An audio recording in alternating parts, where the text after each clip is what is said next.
આજે સાંજે જમવાનું ભોજન ભાજી છે, રોટલી છે અને વિશેષ તો આજે આ મંચુરિયમ બનાવ્યું છે. તો લાગે ઓલા ઢોકળા જેવું પણ ગોળીઓ કરી નાખી એટલે મંચુરિયમ. દાળ બપોરની મસ્ત ટેસ્ટ હતી એટલે દાળ છે અને ઘરના ટમેટાના સોસ એટલે છે આજે તો સાંજે વાળું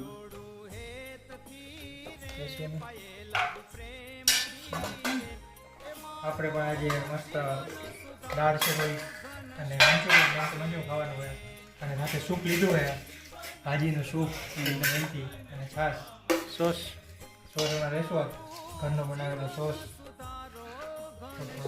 બાને મારે રોટલી ભાજી દાળ અને મંચુરિયન. વાહ આપણે જો મંચુરિયન અને દહીં આ રીતના છે મંચુરિયન. ચાલો બધા જમવા.